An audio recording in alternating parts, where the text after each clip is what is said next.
안녕하세요, 소중한 청취자 여러분.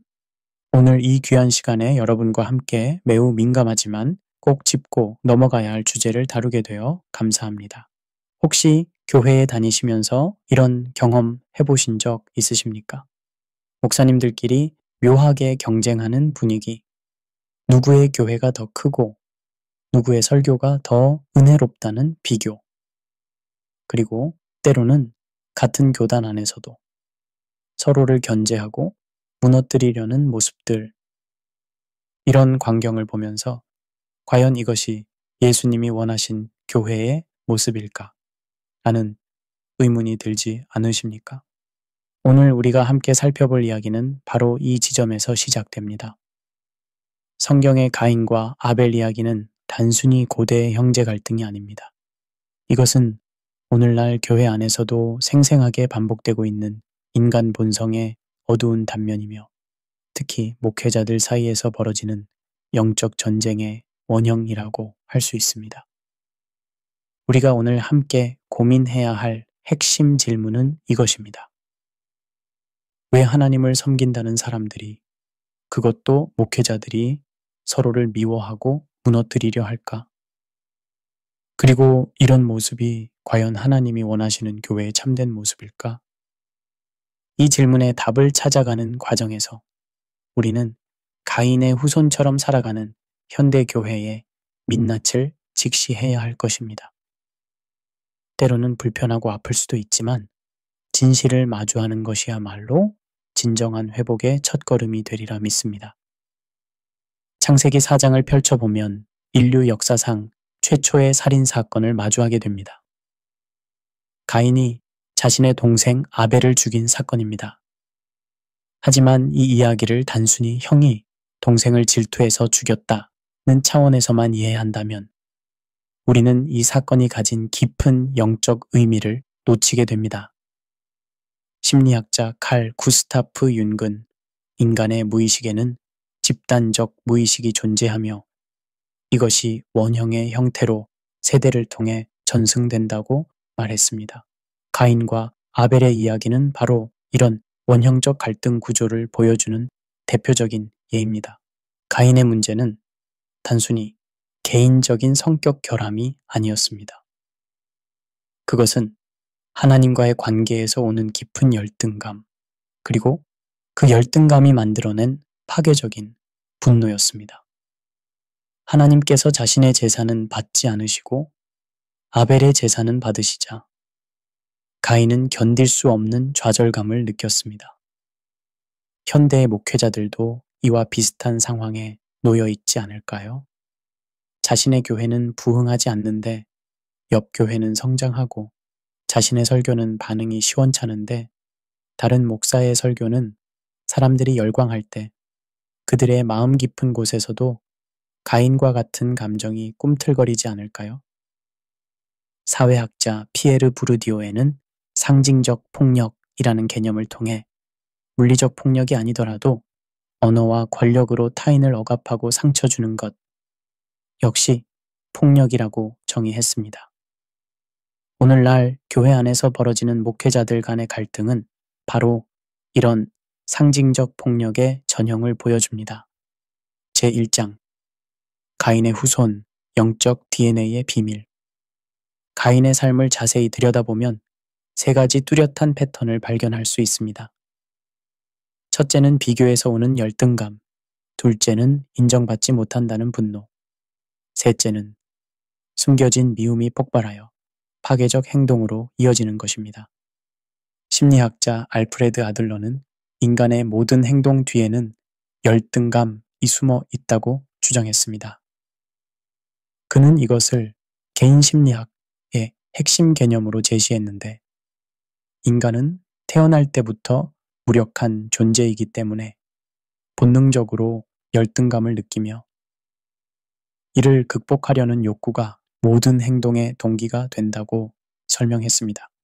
가인의 경우를 보면 그의 열등감은 하나님과의 관계에서 비롯되었습니다. 자신이 정성껏 드린 제사가 거절당했을 때 그는 깊은 좌절을 느꼈습니다. 하지만 여기서 중요한 것은 하나님이 가인의 제사를 거절하신 이유입니다. 히브리서 11장 4절은 이렇게 말합니다. 믿음으로 아벨은 가인보다 더 나은 제사를 하나님께 드려 의로운 자라 하시는 증거를 얻었으니. 문제는 제물의 종류가 아니라 믿음의 질이었습니다. 가인의 제사에는 진정한 믿음과 겸손이 부족했던 것입니다. 오늘날 교회에서도 비슷한 일들이 벌어지고 있습니다. 많은 목회자들이 화려한 예배와 다양한 프로그램으로 제사를 드리지만 그 근본 동기가 하나님을 기쁘시게 하는 것인지 아니면 자신의 명예와 체면을 세우는 것인지 돌아볼 필요가 있습니다. 사회심리학자 레온 페스팅거가 제시한 사회비교 이론에 따르면 인간은 자신의 능력과 의견을 평가하기 위해 끊임없이 다른 사람과 비교한다고 합니다. 목회자들도 예외는 아닙니다.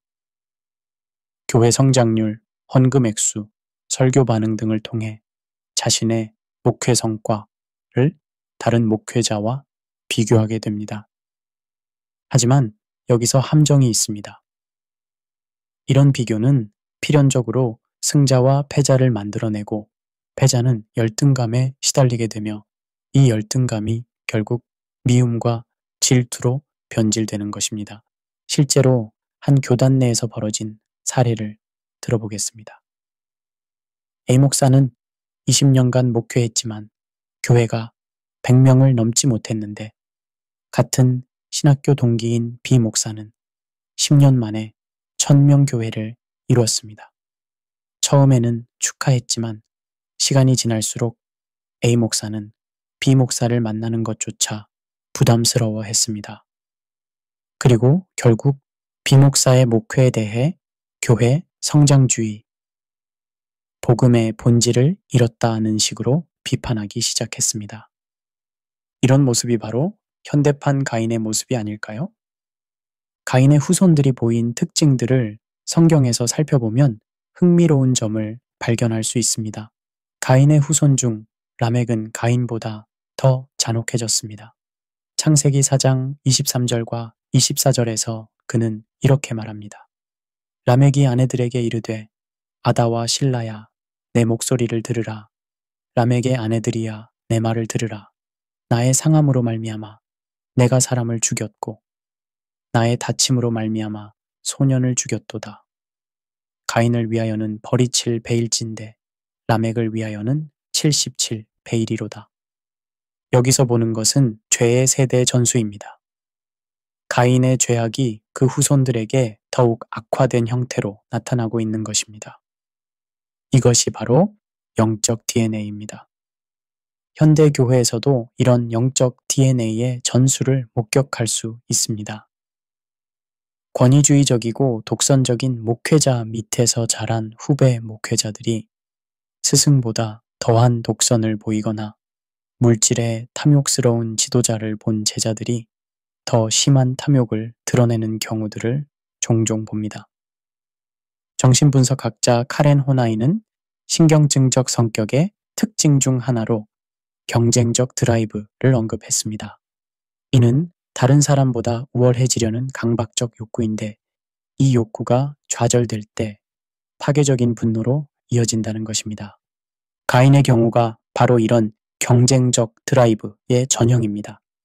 그는 아벨과 경쟁에서 지자 그 좌절감을 견디지 못하고 결국 살인이라는 극단적 행동을 택했습니다. 현대의 목회자들도 이런 가인 컴플렉스에서 완전히 자유로울 수 있을까요? 목회는 본질적으로 사람들을 섬기는 일인데 언제부터인가 성과와 경쟁의 영역이 되어버린 것은 아닐까요? 제2장 가인의 제사와 오늘날의 제단. 하나님께서 아벨의 제사는 받으시고 가인의 제사는 거절하신 이유가 무엇일까요? 전통적으로 많은 해석자들은 제물의 차이에 주목했습니다. 아벨은 양의 첫 새끼로 제사를 드렸고 가인은 땅의 소산으로 제사를 드렸다는 것입니다. 하지만 더 깊이 살펴보면 문제는 제물 자체가 아니라 제사를 드리는 마음의 태도였습니다. 히브리서 저자가 믿음으로 아벨의 제사가 더 나았다고 표현한 것이 이를 뒷받침합니다. 철학자 쇠렌 키르케고르는 순수한 마음이라는 개념을 통해 하나님 앞에서의 진정성이 얼마나 중요한지 강조했습니다. 그에 따르면 하나님 앞에서 순수한 마음이란 오직 하나만을 원하는 마음, 즉 하나님만을 추구하는 마음입니다. 가인의 제사에는 이런 순수성이 부족했던 것 같습니다. 혹시 그의 제사에는 하나님을 기쁘시게 하려는 동기보다는 자신의 의로움을 증명하려는 동기가 더 컸던 것은 아닐까요? 오늘날 교회에서 드려지는 제사들을 한번 살펴보겠습니다. 화려한 예배당 건축, 대형 집회, 각종 프로그램들. 이 모든 것들이 나쁘다는 것은 아닙니다. 문제는 이런 것들을 통해 무엇을 추구하느냐는 것입니다. 사회학자 맥스 베버는 프로테스탄트 윤리와 자본주의 정신에서 종교가 어떻게 세속적 성공 추구의 수단이 될 수 있는지 분석했습니다. 현대교회도 이런 함정에 빠져 있는 것은 아닐까요? 한 목회자의 고백을 들어보겠습니다. 처음에는 정말 하나님을 섬기고 싶었습니다. 하지만 언제부터인가 교회 성장이 목표가 되었고 헌금 액수가 성공의 기준이 되었습니다. 예배도, 설교도, 심지어 기도조차 결국은 교회를 키우기 위한 수단이 되어버렸습니다. 이런 고백이 바로 현대판 가인의 제사가 아닐까요? 겉으로는 하나님께 드리는 것 같지만 실제로는 자신의 성공과 인정을 위한 제사 말입니다. 인간의 본성 중 하나는 비교입니다. 사회심리학에서 말하는 상향비교와 하향비교는 우리의 자존감에 큰 영향을 미칩니다. 상향비교는 열등감을 불러일으키고 하향비교는 우월감을 줍니다. 가인은 전형적인 상향비교의 희생자였습니다. 자신보다 하나님께 더 사랑받는 아벨과 비교하면서 견딜 수 없는 열등감에 시달렸던 것입니다. 현대 목회자들도 끊임없이 비교의 압박을 받고 있습니다. 교회 크기, 성장률, 헌금 액수, 심지어 SNS 팔로워 수까지 이런 수치들이 목회의 성공을 판단하는 기준이 되어버린 현실입니다. 실제로 한 목회자는 이렇게 고백했습니다. 매주 일요일 오후가 가장 힘듭니다. 다른 교회들의 예배 참석자 수를 SNS에서 보면 자동으로 우리 교회와 비교하게 됩니다. 그럴 때마다 마음이 무너집니다. 그렇다면 하나님이 원하시는 진정한 제사는 무엇일까요? 미가서 6장 8절은 이렇게 답합니다. 사람아 주께서 선한 것이 무엇인지를 내게 보이셨나니 여호와께서 내게 구하시는 것은 오직 정의를 행하며 인자를 사랑하며 겸손하게 네 하나님과 함께 행하는 것이 아니냐. 정의를 행하고 인자를 사랑하며 겸손하게 하나님과 동행하는 것. 이것이 하나님이 원하시는 제사입니다. 화려한 건물도 많은 숫자도 아닌 진실한 마음과 겸손한 삶 말입니다. 사도 바울도 로마서 12장 1절에서 이렇게 말했습니다. 그러므로 형제들아, 내가 하나님의 모든 자비하심으로 너희를 권하노니 너희 몸을 하나님이 기뻐하시는 거룩한 산 제물로 드리라. 이는 너희가 드릴 영적 예배니라. 진정한 제사는 우리 자신을 온전히 드리는 것입니다. 성과나 성취가 아니라 우리의 존재 자체를 하나님께 맡기는 것입니다. 제3장 숨겨진 미움이 만드는 영적 살인. 예수님은 산상수훈에서 혁신적인 말씀을 하셨습니다. 마태복음 5장 21절과 22절입니다. 옛사람에게 말한 바 살인하지 말라. 누구든지 살인하면 심판을 받게 되리라 하였다는 것을 너희가 들었으나 나는 너희에게 이르노니 형제에게 노하는 자마다 심판을 받을 것이요. 여기서 예수님은 물리적 살인과 마음의 살인을 동일선상에서 다루고 계십니다. 요한일서 3장 15절도 이를 뒷받침합니다. 그 형제를 미워하는 자마다 살인하는 자니 살인하는 자마다 영생이 그 속에 거하지 아니하는 것을 너희가 아는 바라. 이는 매우 충격적인 말씀입니다. 실제로 칼을 들지 않아도 마음으로 미워하는 것만으로도 하나님 앞에서는 살인자라는 것입니다. 정신분석학의 아버지 지그문트 프로이트는 인간의 무의식에 타나토스, 즉 죽음 본능이 존재한다고 주장했습니다. 이는 파괴와 공격성의 충동으로 때로는 타인을 향하고 때로는 자신을 향한다고 설명했습니다. 가인의 이야기는 바로 이런 파괴적 충동이 어떻게 구체적 행동으로 이어지는지를 보여주는 전형적인 사례입니다. 오늘날 목회자들은 칼을 들고 살인을 저지르지 않습니다. 하지만 그들이 저지르는 영적 살인은 때로는 물리적 살인보다 더 잔혹할 수 있습니다. 첫째, 말에 칼로 죽이는 경우입니다. 잠언 18장 21절은 죽고 사는 것이 혀의 권세에 달렸나니 라고 말합니다. 악의적인 소문, 근거 없는 비방, 의도적 왜곡 등으로 동역자나 성도들의 명예와 인격을 죽이는 것입니다. 실제 사례를 하나 들어보겠습니다. 한 교회에서 부목사가 역량을 인정받아 다른 교회로부터 담임 목사 청빙을 받았습니다. 하지만 기존 담임 목사는 이를 못마땅해 하며 교단 지도자들에게 그 부목사의 신학적 문제점들을 과장해서 퍼뜨렸습니다. 결국 그 부목사는 청빙을 받지 못했을 뿐만 아니라 목회자로서의 신뢰도 잃게 되었습니다. 둘째, 권력을 이용한 살인입니다. 교단 내 높은 지위를 이용해 마음에 들지 않는 후배 목회자들의 길을 막거나 불이익을 주는 것입니다. 이는 그들의 목회 생명을 죽이는 행위입니다. 셋째, 음해와 모략을 통한 살인입니다. 겉으로는 친선을 가장하면서 뒤에서는 상대방을 무너뜨리려는 계획을 세우는 것입니다. 이는 가인보다 더 교활한 방식의 살인입니다. 이런 영적 살인의 심리학적 메커니즘을 분석해보면 몇 가지 공통점을 발견할 수 있습니다. 첫째, 투사입니다.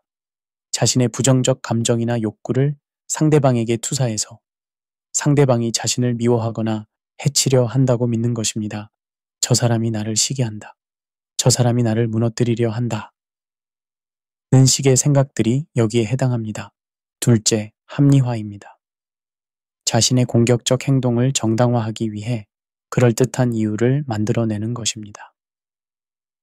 교회의 순수성을 지키기 위해서, 진리를 수호하기 위해서라는 식으로 자신의 행동을 포장하는 것입니다.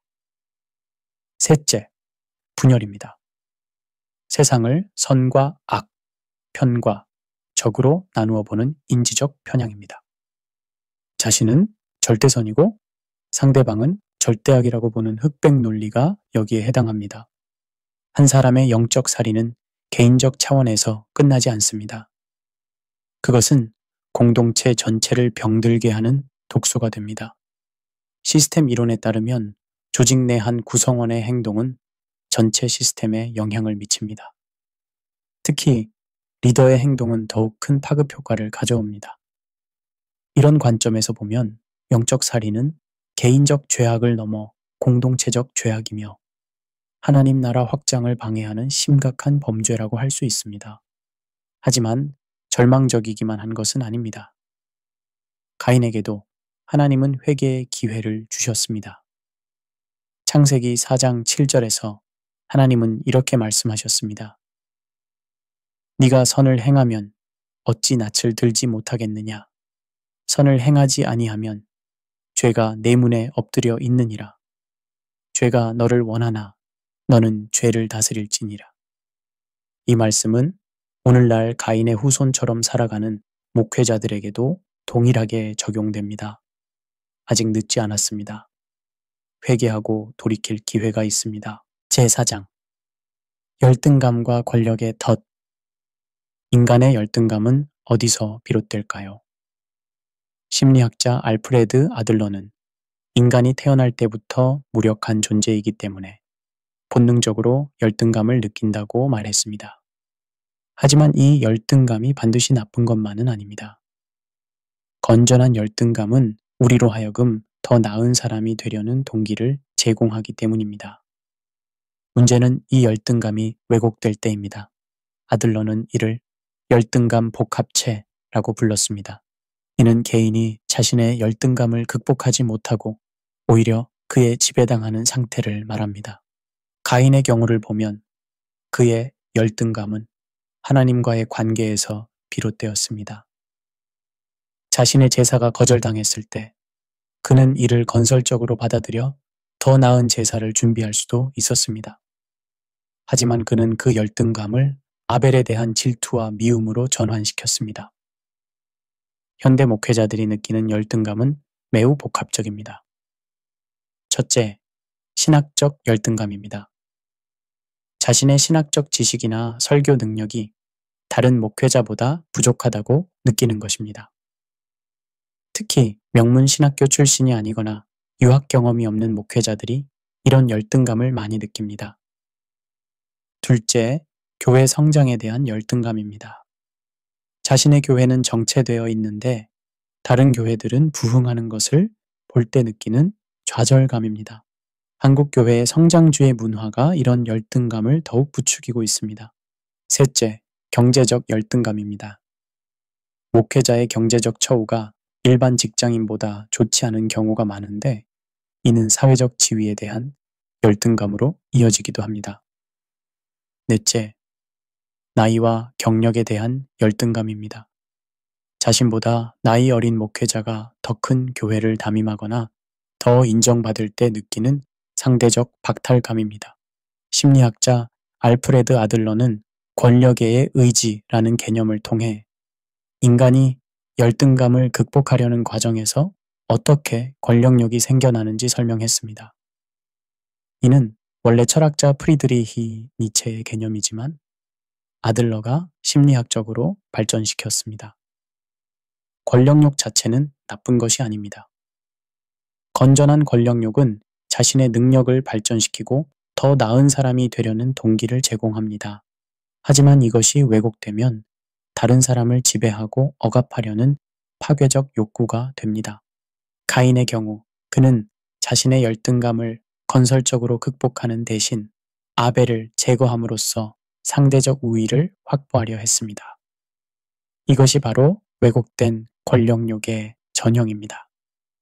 한국 교회의 권력 구조는 많은 문제점을 안고 있습니다. 첫째, 수직적 권력 구조입니다. 담임 목사를 정점으로 한 피라미드 구조에서는 권력이 집중되고 견제와 균형이 부족합니다. 이런 구조에서는 담임 목사의 개인적 성품이 교회 전체의 건강성을 좌우하게 됩니다. 둘째, 세습과 족벌주의입니다. 교회가 개인이나 가문의 소유물처럼 취급되는 경우가 많습니다. 이는 하나님의 교회라는 본질을 왜곡시킵니다. 셋째, 교단 정치입니다. 교단 내 높은 지위를 얻기 위한 정치적 경쟁이 치열해지면서 복음의 본질보다는 정치적 이익이 우선시되는 경우가 많습니다. 사회학자 로베르트 미헬스가 제시한 과두제의 철칙에 따르면 어떤 조직이든 시간이 지나면 소수의 엘리트에 의해 지배되는 경향이 있다고 합니다. 교회도 예외는 아닙니다. 질투는 인간의 가장 원시적인 감정 중 하나입니다. 진화심리학자들은 질투가 생존과 번식에 유리한 특성이었기 때문에 인간의 유전자에 각인되어 있다고 주장합니다. 하지만 질투가 종교적 맥락에서 나타날 때는 특별한 복잡성을 띱니다. 목회자들의 질투는 단순한 개인적 감정이 아니라 하나님의 일이라는 명분과 결합되어 나타나기 때문입니다. 한 목회자의 고백을 들어보겠습니다. 처음에는 정말 그 목사님이 잘못된 신학을 가지고 있다고 생각했습니다. 그래서 교정해야 한다고 믿었습니다. 하지만 나중에 돌이켜보니 그것은 그분이 나보다 더 인정받는 것에 대한 질투였습니다. 하나님의 진리를 수호한다는 명분으로 포장했지만 실제로는 개인적 감정이었던 거죠. 이런 고백이 보여주는 것은 질투의 교묘함입니다. 질투는 종종 정의로운 분노나 진리에 대한 열심으로 포장되어 나타납니다. 한국 교회사를 보면 수많은 분열 사건들이 있었습니다. 겉으로는 신학적 차이나 교리적 논쟁으로 포장되었지만 실제로는 개인적 갈등이나 권력 다툼이 원인인 경우가 많았습니다. 예를 들어 1950년대 한국의 한 대형 교단이 분열된 사건을 살펴보면 표면적으로는 WCC 가입 문제로 논쟁이 시작되었습니다. 하지만 실제로는 교단 내 권력 투쟁이 주요 원인이었습니다. 두 지도자 그룹 간의 주도권 다툼이 신학적 논쟁의 형태로 포장된 것입니다. 이런 분열은 개인적 차원을 넘어 한국 교회 전체에 큰 상처를 남겼습니다. 신자들의 신앙에 혼란을 주었고 복음 전파에 걸림돌이 되었으며 사회로부터의 신뢰도 잃게 만들었습니다. 권력은 그 자체로 중성적입니다. 선하게 사용되면 많은 사람을 유익하게 할 수 있지만 악하게 사용되면 파괴적 결과를 가져옵니다. 영국의 역사학자 액턴 경은 권력은 부패하고 절대 권력은 절대적으로 부패한다 는 유명한 말을 남겼습니다. 이는 교회에서도 예외가 아닙니다. 그렇다면 이런 열등감과 권력욕에 덫에서 어떻게 벗어날 수 있을까요? 성경이 제시하는 해답은 바로 겸손입니다. 빌립보서 2장 3절과 4절은 이렇게 말합니다. 아무 일에든지 다툼이나 허영으로 하지 말고 오직 겸손한 마음으로 각각 자기보다 남을 낮게 여기고 각각 자기 일을 돌볼 뿐더러 또한 각각 다른 사람들의 일을 돌보아 나의 기쁨을 충만하게 하라. 진정한 겸손은 자신을 비하하는 것이 아닙니다. 그것은 하나님 앞에서 자신의 정확한 위치를 아는 것입니다. 그리고 다른 사람을 자신보다 낮게 여기는 것은 상대방을 높이고 자신을 낮추는 태도를 의미합니다. C.S. 루이스는 겸손에 대해 이렇게 말했습니다. 겸손은 자신에 대해 적게 생각하는 것이 아니라 자신을 적게 생각하는 것입니다. 즉, 자기 자신에 대한 관심과 집착에서 벗어나는 것이 진정한 겸손입니다. 제5장 방언 집착과 열등감의 그림자. 방언은 신약 성경에서 언급되는 중요한 은사 중 하나입니다. 사도행전 2장에서 오순절 성령 강림 때 제자들이 방언으로 말한 것이 그 시작이었습니다. 하지만 이 은사가 현대 교회에서 어떻게 사용되고 있는지 살펴보면 때로는 본래의 목적에서 벗어나 있는 경우가 많습니다. 심리학자 윌리엄 제임스는 종교적 경험의 다양성에서 종교적 체험이 어떻게 개인의 정체성과 자존감에 영향을 미치는지 분석했습니다. 방언도 이런 종교적 체험 중 하나로 체험자에게 특별한 의미를 부여할 수 있습니다. 문제는 이 의미가 왜곡될 때입니다. 방언이 하나님과의 깊은 교제를 위한 수단이 아니라 자신의 영적 우월성을 증명하거나 다른 사람을 통제하는 수단으로 사용될 때 말입니다. 현대 교회에서 나타나는 가인적 방언 집착은 몇 가지 특징을 보입니다.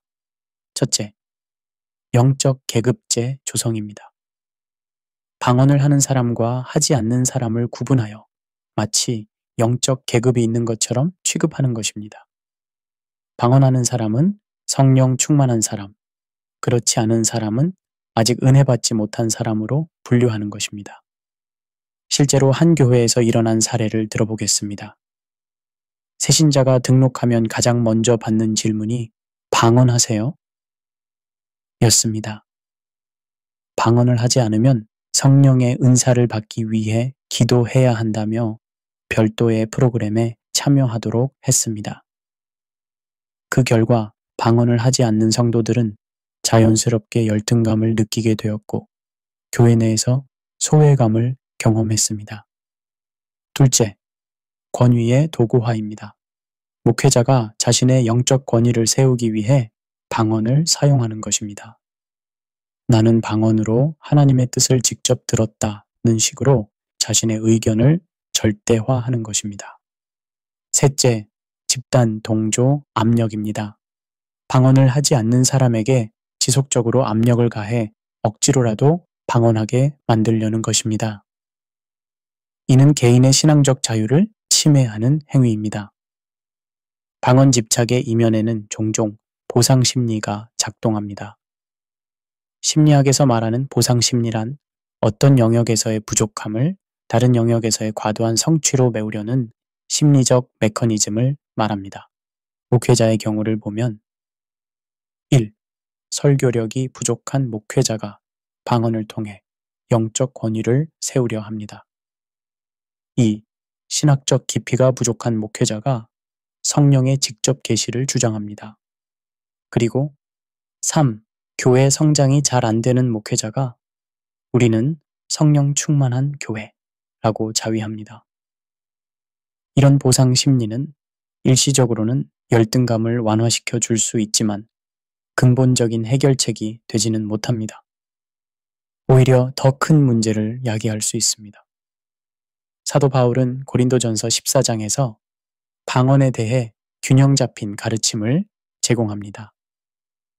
그는 방언을 부정하지 않으면서도 그것이 남용되는 것에 대해서는 분명히 경계합니다. 고린도전서 14장 18절과 19절에서 바울은 이렇게 말합니다. 내가 너희 모든 사람보다 방언을 더 말함으로 하나님께 감사하노라. 그러나 교회에서 네가 남을 가르치기 위하여 깨달은 마음으로 5마디 말을 하는 것이 1만 마디 방언으로 말하는 것보다 나으니라. 여기서 바울이 강조하는 것은 무엇입니까? 방언 자체의 가치가 아니라 그것이 공동체에 유익을 주는지 여부입니다. 바울은 자신이 방언을 많이 한다고 자랑하지 않습니다. 오히려 공동체의 덕을 세우는 것이 더 중요하다고 말합니다. 역사적으로 방언 문제로 인한 교회 분열 사례들이 많이 있었습니다. 20세기 초 오순절 운동이 시작된 이후 방언을 인정하는 교회와 그렇지 않은 교회 사이에 갈등이 있어 왔습니다. 더 심각한 것은 같은 교회 내에서도 방언 문제로 인한 분열이 일어나는 경우입니다. 방언을 강조하는 그룹과 그렇지 않은 그룹이 서로를 배척하면서 교회가 둘로 나뉘는 것입니다. 한 교회의 사례를 들어보겠습니다. 담임 목사가 은퇴하고 새로운 목사가 부임했는데 새 목사는 방언을 매우 강조했습니다. 기존 성도들 중 상당수는 방언에 대해 보수적이었는데 새 목사는 이들을 성령 충만하지 못한 사람들로 취급했습니다. 결국 교회는 분열되었고 많은 성도들이 상처를 받았습니다. 이런 사례들이 보여주는 것은 방언 자체가 문제가 아니라 그것을 대하는 태도가 문제라는 것입니다. 사도 바울은 고린도전서 12장에서 은사의 목적에 대해 분명히 말합니다. 12장 7절입니다. 각 사람에게 성령을 나타내심을 주신 것은 유익하게 하려 하심이라. 은사는 개인의 영적 우월감을 위한 것이 아닙니다. 그것은 공동체의 유익을 위한 것입니다. 방언도 마찬가지입니다. 개인적으로는 하나님과의 깊은 교제를 위한 수단이고 공동체적으로는 통역과 함께 모든 사람의 덕을 세우는 도구가 되어야 합니다. 또한 바울은 고린도전서 13장에서 은사보다 더 중요한 것이 사랑이라고 강조합니다. 13장 1절입니다. 내가 사람의 방언과 천사의 말을 할지라도 사랑이 없으면 소리나는 구리와 울리는 꽹과리가 되고 아무리 뛰어난 방언에 은사가 있다 해도 사랑이 없으면 그것은 의미 없는 소음에 불과하다는 것입니다. 그렇다면 방언 집착에서 어떻게 벗어날 수 있을까요? 첫째, 균형 잡힌 성경 이해가 필요합니다.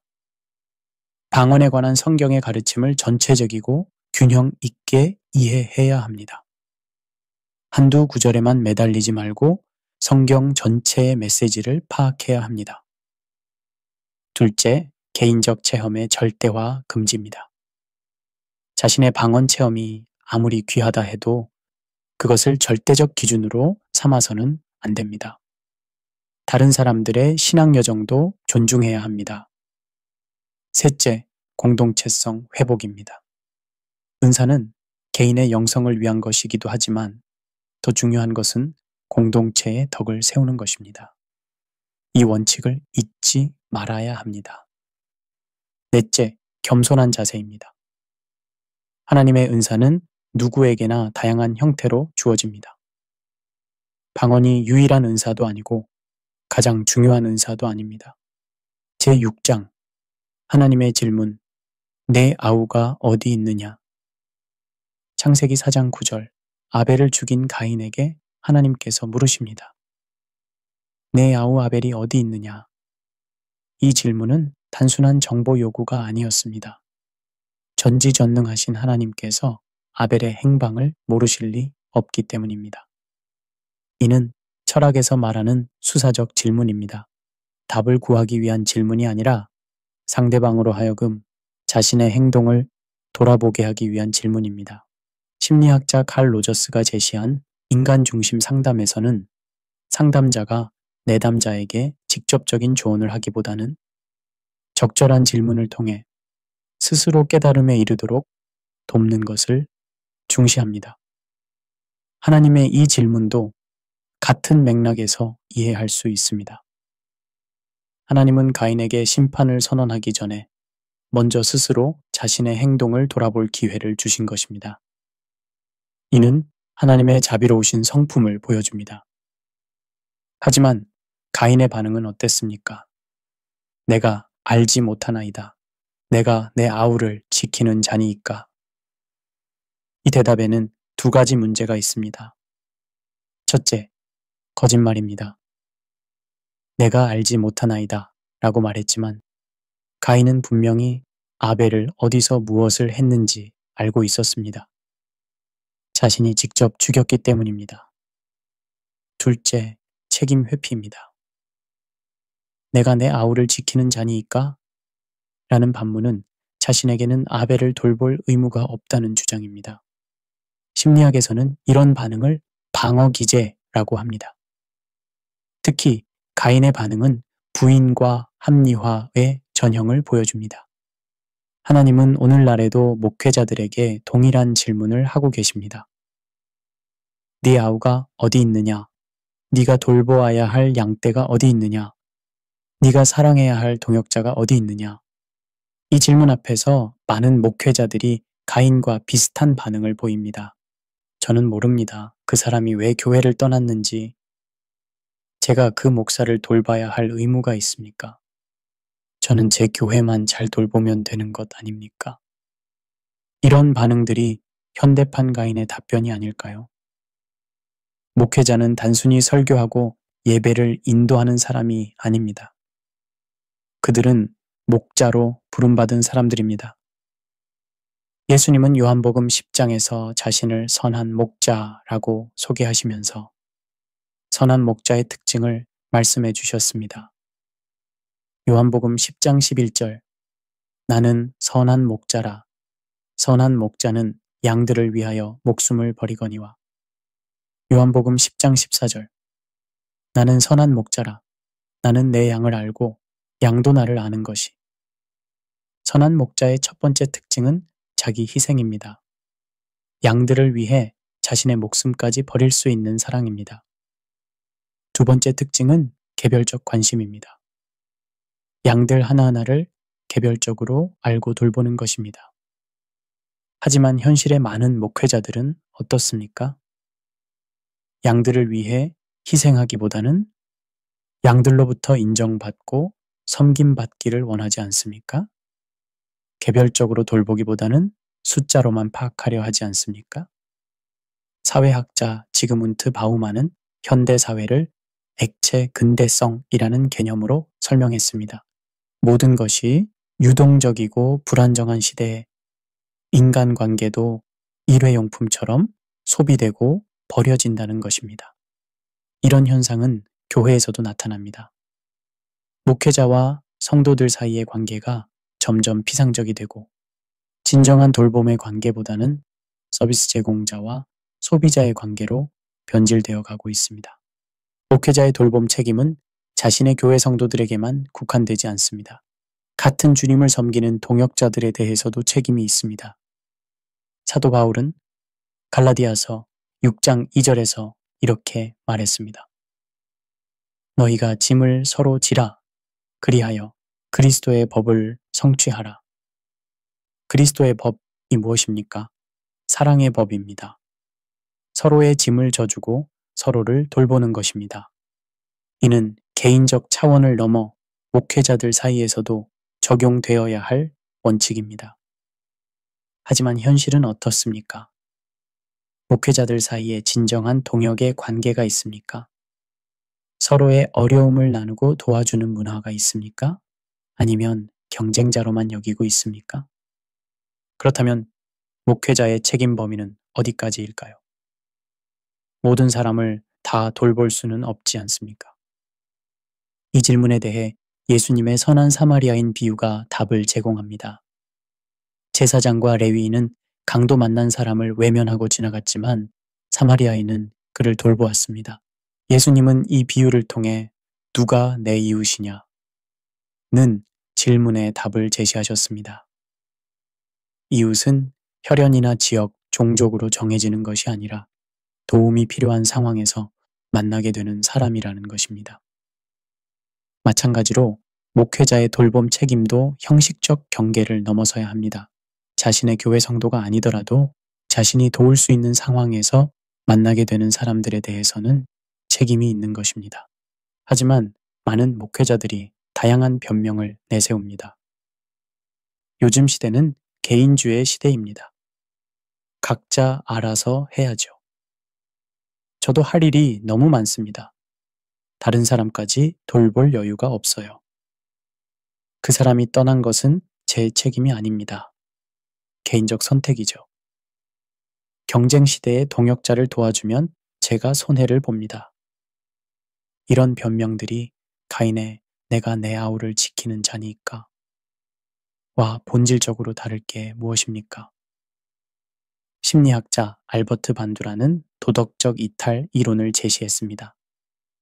이는 사람들이 자신의 비도덕적 행동을 정당화하기 위해 사용하는 심리적 메커니즘들을 설명하는 이론입니다. 내 아우가 어디 있느냐? 는 질문 뒤에는 하나님의 아픈 마음이 있습니다. 자신의 자녀들이 서로 사랑하기를 바라시는데 서로 미워하고 해치는 것을 보시는 아버지의 마음 말입니다. 누가복음 15장의 잃어버린 양, 잃어버린 동전, 잃어버린 아들의 비유들이 보여주는 것은 한 생명에 대한 하나님의 간절한 마음입니다. 99마리를 두고도 잃어버린 한 마리를 찾아 나서시는 하나님의 마음, 동전 하나를 잃고도 온 집을 뒤지며 찾으시는 하나님의 마음, 탕자를 기다리시며 매일 문 앞에서 기다리시는 아버지의 마음 말입니다. 이것이 바로 하나님이 목회자들에게 원하시는 마음입니다. 한 명의 성도, 한 명의 동역자를 소중히 여기고 끝까지 돌보는 마음 말입니다. 제7장 심판과 자비. 가인이 아벨을 죽인 후 하나님은 그에게 심판을 선언하셨습니다. 창세기 4장 11절과 12절입니다. 땅이 그 입을 벌려 내 손에서부터 네 아우의 피를 받았은즉 네가 땅에서 저주를 받으리니 네가 밭을 갈아도 땅이 다시는 그 효력을 내게 주지 아니할 것이요 너는 땅에서 피하며 떠도는 자가 되리라. 이 심판의 내용을 자세히 살펴보면 매우 의미심장합니다. 첫째, 땅의 저주입니다. 가인이 농부였는데 이제 땅이 그에게 소산을 주지 않겠다는 것입니다. 이는 그의 생업 자체를 박탈하는 심판입니다. 둘째, 떠도는 삶입니다. 정착하지 못하고 계속 유랑해야 한다는 것입니다. 이는 안정과 평안의 상실을 의미합니다. 이 심판은 죄의 본질적 결과를 보여줍니다. 죄는 단순히 규칙을 어기는 것이 아니라 관계의 파괴입니다. 하나님과의 관계, 사람과의 관계, 나아가 자연과의 관계까지 파괴하는 것입니다. 오늘날 가인의 후손처럼 살아가는 목회자들에게도 비슷한 심판이 임할 수 있습니다. 물론 구약 시대와 같은 직접적인 형태는 아니지만 영적이고 실존적인 차원에서 말입니다. 첫째, 사역의 무력화입니다. 아무리 열심히 사역해도 결실이 없는 상태입니다. 설교를 해도 사람들의 마음에 와닿지 않고 프로그램을 운영해도 변화가 없고 기도해도 응답이 없는 것처럼 느끼는 상태입니다. 한 목회자의 고백을 들어보겠습니다. 이상합니다. 예전에는 설교할 때마다 성도들이 은혜 받았다고 했는데 요즘은 아무런 반응이 없습니다. 제가 뭔가 잘못하고 있는 것 같은데 뭔지 모르겠습니다. 둘째, 관계의 황폐화입니다. 동료 목회자들과의 관계, 성도들과의 관계가 점점 멀어지는 것입니다. 겉으로는 정상적으로 보이지만 진정한 신뢰와 사랑의 관계는 사라진 상태입니다. 셋째, 내적 평안의 상실입니다.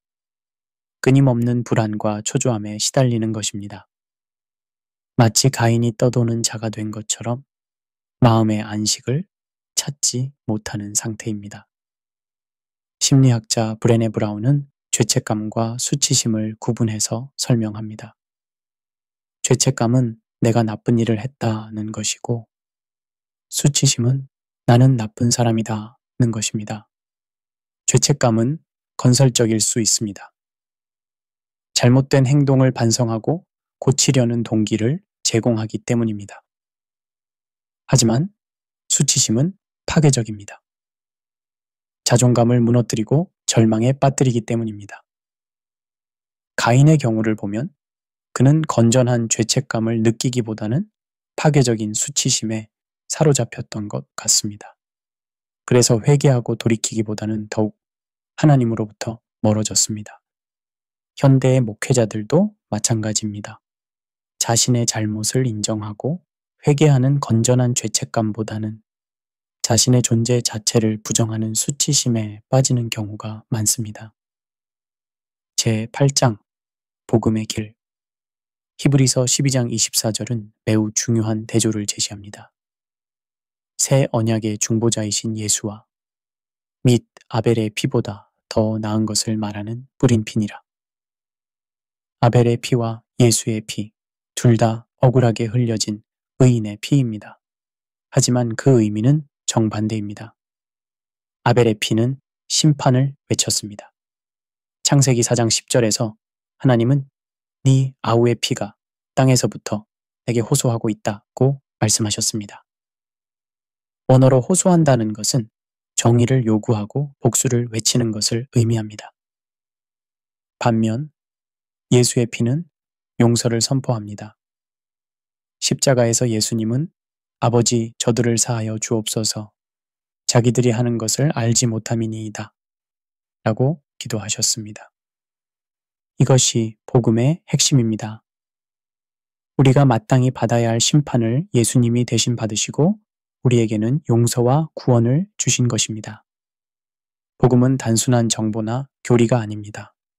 그것은 인간을 근본적으로 변화시키는 하나님의 능력입니다. 로마서 1장 16절에서 바울은 내가 복음을 부끄러워하지 아니하노니 이 복음은 모든 믿는 자에게 구원을 주시는 하나님의 능력이 됨이라고 선언했습니다. 이 하나님의 능력, 이 바로 가인의 후손을 아벨의 후손으로 바꾸는 힘입니다.